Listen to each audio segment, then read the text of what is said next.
Now at 6, 4 staters are getting into the Easter spirit with an Easter egg hunt in Pittsburgh.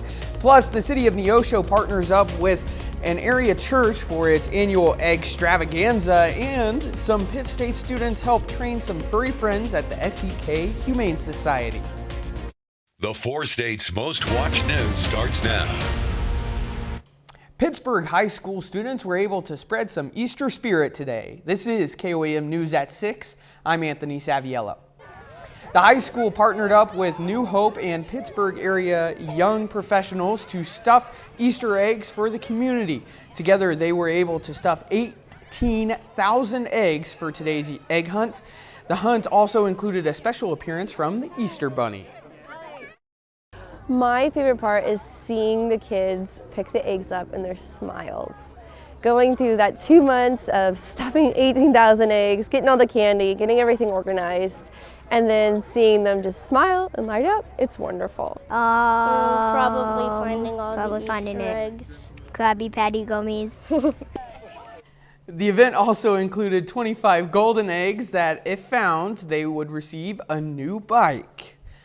Hundreds of people gathered in Neosho today to celebrate Easter together. KOAM's Samantha Walker has more on what had families so excited. Morris Park in Neosho was filled with families ready to celebrate Easter at the 9th annual extravaganza. The event is a partnership between several local churches and the city of Neosho. We had a great turnout last year of like 750 children plus their families. Lots and lots of activities. It's like a mini festival. Organizers say the egg extravaganza is something people in the community look forward to every year. With more than 120 volunteers, they try to have a variety of activities to appeal to children of all ages. There's 16 exhibitors with all kinds of snacks and goodies and everything for the families to enjoy. We have the law enforcement and safety here for the children to break down barriers and explore. We have puppets, we have drama presentations. It's just a full day of everything. Kids at the extravaganza were able to hop to different stations, including games, an egg hunt, and even meeting the Easter Bunny. So we're having Easter, picking out eggs, and there's lots of things we could do. Get plushies, win games, lots of things. He says he likes how the event brings people together. Because they can spend some time with friends and family too. Organizers say the event, which featured more than 8,000 eggs, was made possible from donation from Neosho Walmart and Opal Foods. This just shows the value that we all place on our community and that we take care of each other, we take care of our children, we invest in our children, and we just love our Neosho. We love it. They did a very great job. A very great job. Reporting in Neosho, Samantha Walker, KOAM News. Be sure to tune in tomorrow where we will feature a look at the 4 states' own real-life Easter Bunny. Meteorologist Lindsay Gaffney joins us for a first look at the weather. All right, today temperatures are already starting to drop down into the 60s. Pretty cloudy conditions all day. They will start to clear tonight. We also have a chance for a shower or two a little bit later on this evening and after midnight, but nothing severe until late Sunday evening and into Monday. Temperatures across the region still around 70s to upper 60s, with our overnight low being in the mid 50s tonight. We do have some clouds still in the area, but they will start to clear out as we move into about 9-10 p.m. tonight. Now, our main concern will be the severe weather threat that we have coming in on Monday. Tomorrow, we still do have a low risk for severe weather just due to the instability in the atmosphere. However, Monday we have an enhanced risk for severe weather, and I'll have all of those details for you up next. All right, thanks, Lindsay. The WH Farm Cafe today held its annual craft show in Granby, Missouri. The event featured handcrafted pieces as well as various boutiques throughout the community. Some of the pieces included rings, leather bags, and laser engraved wooden signs. It represents a wholesome feeling that's missing in America, where we just need to come together and just have a good family time, good friends in the community, get to know your community. Today's show began at 9 a.m. and wrapped up around 4 this afternoon. Some Pitt State graduate students spent their Saturday with dogs from the SEK Humane Society. The students helped train the dogs in hopes they will get adopted. So far, the students have worked with more than 15 dogs since January. Well, from the dogs' perspective, we would love for them to find their new homes because I think every dog, every animal deserves a chance at their forever home. And from the side of the grad students, it's just a good way for us to show that we can we can apply our skill sets on different demographics. There's an interesting contest in Kansas that brings together beer, pets, and art, and the effort is all for charity. Alan Shope reports. We always really like the ones where people try to recreate our logo. There's a reason the Lawrence Beer Company uses this cute little pup in their marketing campaign. We love to use that to kind of champion any causes we believe in. And Matt says one of those causes, Lawrence Humane Society. There's not a better group to be associated with. So when the shelter approached them about putting dogs and cats on beer cans, they were all in. And what goes better than beer and dogs together, right? The shelter is starting a contest for the month of March. Folks can submit pictures of their animals and people can vote on them. The ones with the most amount of votes end up here. Winning dog and the winning cat get to be on the crowlers for Lawrence Beer Company all summer long. It's called the Cutest Crowler Contest. The goal, raise money for the animals at the shelter, and it's been pretty popular. We could not do half of what we do without all of our supporters. A local Lawrence artist takes the winning photo and makes it into art for the beer can. It's not too late to enter. It's not too late to vote for your favorites. Lawrence Humane says it's the third year of the contest that raised more than $30,000 last year. Also, the winners get a framed portrait of their pet by that artist. And that's something to cheers to. The contest ends Sunday night at midnight. The Lawrence Humane Society suggests going to their Facebook or Instagram pages to find all the links to the contest. Coming up, why more than 300 people in Arkansas are planning a mass wedding ceremony for the day of the eclipse. We're under 2 weeks from when so many people will pause to step outside to experience the total solar eclipse. That time will also be memorable for hundreds of couples in Arkansas who are getting ready for a unique mass wedding. Cassandra Webb reports. Amidst the celestial spectacle of a total solar eclipse, a captivating love story will unfold for Carlotta Cox and Matthew Holloway of Knoxville, Tennessee, as they exchange vows just before the skies go dark. Being in the path of totality during a solar eclipse is just something that there's not an experience like it, and for people that have not really experienced it, I kind of do recommend that they put it on their bucket list. As the countdown intensifies, Carlotta and Matthew reflect on the significance of their union. When totality hits and then the cicadas come out and then, you know, all the other animals, night animals, they're starting to come out for a few minutes, and then the temperature drop and just I don't know how to explain the feeling that it gives you. And it comes at no cost to the couple. For us, it was really that it was a free wedding. The event is organized by Rodney Williams. It's a once-in-a-lifetime experience with the eclipse, and a lot of couples have unique reasons for wanting to be married during that time. Nearly 300 couples from 22 different states will get hitched, making their mark on history. It's really grown way above my original expectations. Right. And I think the emotions from seeing the eclipse take place are just going to be a synergistic effect that heightens everything and brings tears to the eyes. And I think just seeing the smiling faces and hopefully seeing stars and just being a part of that is going to make me happy. For this couple, their wedding, amidst the cosmic wonders of the eclipse, will undoubtedly be etched in the tapestry of their love story. The mass wedding ceremony will take place April 8th at the City of Russellville's soccer complex.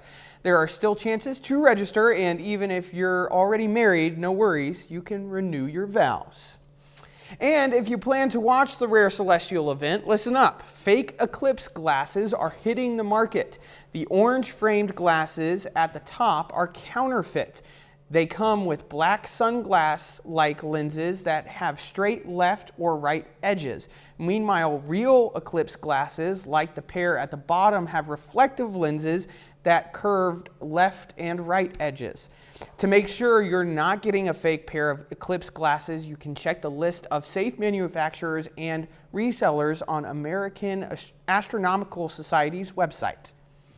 A little later, Missouri Southern softball looks to keep their winning streak alive as they take on Nebraska Kearney. And after the break, we'll talk all about the severe weather chances coming in on Monday.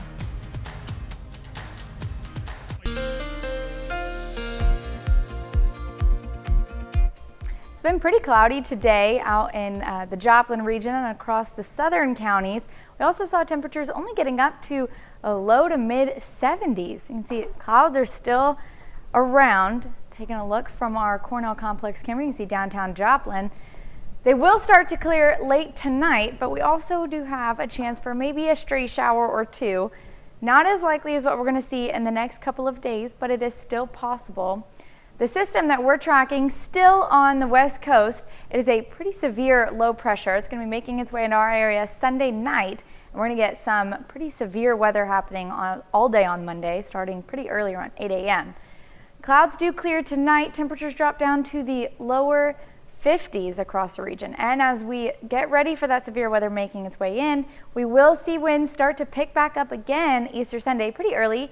8:30 in the morning, we'll see gusts in around 30 to 35 miles per hour, still continuing throughout the day, maybe getting even up to 40 miles per hour by noon. It's going to be a pretty windy day, cloudy, and we're also going to see a chance for showers along with a possible stray thunderstorm at night. So this will be for tonight, 8 p.m. We could see a couple little light showers across the region, nothing severe, and it won't be too long, making its way off to the east pretty quickly. And then Sunday, most of the showers are going north of us, but some of our northern counties could see a few showers just making their way through. And then we'll take a look at Monday. This is midnight Monday morning. We're expecting to see some pretty severe weather. Tomorrow is a low risk, but Monday is at enhanced risk. So we could be seeing hail, wind, and possibly tornadoes as well, and pretty heavy rain.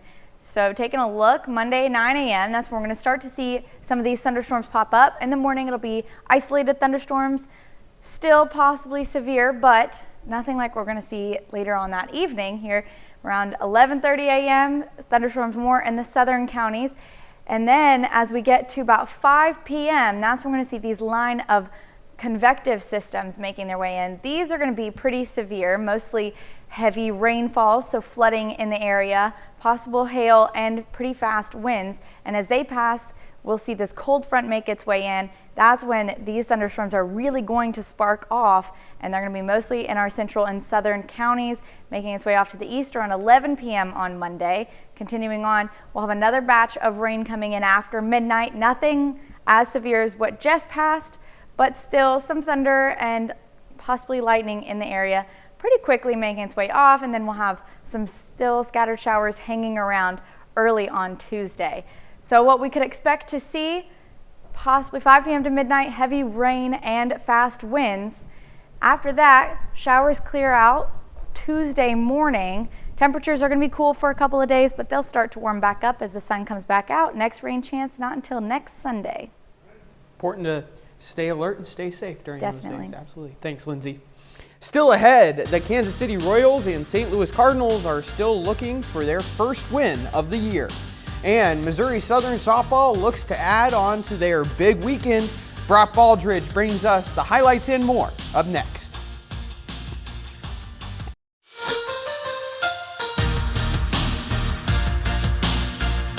Missouri Southern softball has dealt with the highs and lows of this season. The Lions are currently on the 4-game winning streak, and they look to complete the weekend with another sweep. Missouri Southern looking to stay hot as the Lions are home facing the Nebraska Kearney Lopers. Bottom of the first inning, Katie Gray gets things started as she slices one into the gap. That ball lands out there at the fence. It's a couple runs coming to score here. Missouri Southern takes a 2-0 lead. Next batter to the plate, Abby DeSanto beats out the grounder, hit the short. She's safe, but check out the awareness by Katie Gray, who rounds third and is safe at home plate. Lions lead it 3-zip. We go to the bottom of the second now. Lions looking to add on more runs. Yasmin Vargas comes up with the bases loaded. 1 run comes in to score. 2 runs come to score. 3 runs come in to score, and it's a bases clearing triple for Vargas. Later that inning, Abby DeSanto at the plate, belt one high and deep, and see you later. 2-run home run. Missouri Southern goes on to win this game 14-0 in 5 innings. So we go to game 2 of the doubleheader. Bottom of the first, 1-0 Southern leads. Kara Amos at the plate, swinging the drive and clear the deck. Solo bomb comes in to make it a 2-0 Lions lead. We head to the third inning now. Yasmin Vargas hits one just over the first baseman's head for an RBI single. Lions make it a 3-0 game. Jumping ahead to the fifth inning now, 4-0 Southern. Katie Gray keeps this ball fair down the left field line. 2 runs coming to score. It's an RBI double. Gray had 6 RBIs on the day for Southern in both of her games. Next batter to the play, Abby DeSanto hits one over the outfielder's head. And Katie Gray will come in to score. How about Missouri Southern? The Lions sweep both of their opponents this weekend. Missouri Southern wins game 2, 8-0. I mean, even if we have a rough weekend and a rough day, we are really intentional with bouncing back, and that's what we talked about, and that's our goal every weekend is just come in with a good mindset and play 100% every pitch, so I think we executed that great this weekend.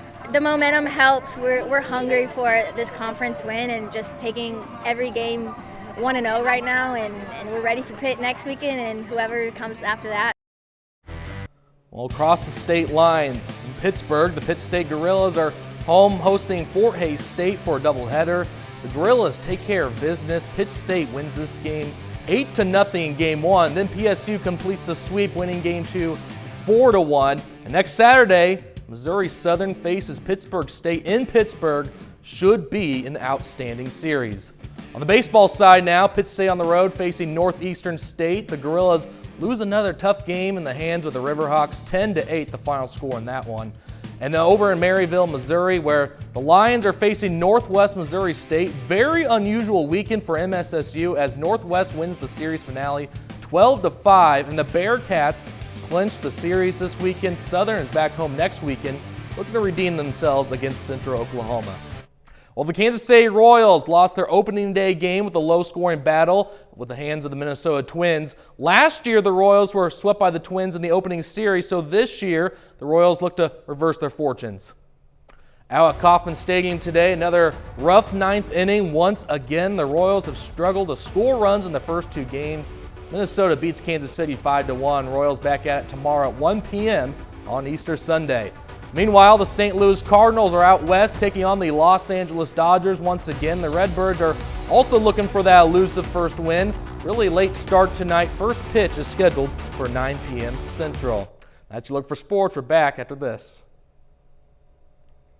Rico the alligator at the Dickerson Park Zoo in Springfield has some new digs. The last time he got an enclosure upgrade was 2008. So after almost 16 years, he's finally enjoying a new pool, which is heated, larger, and deeper than his previous one.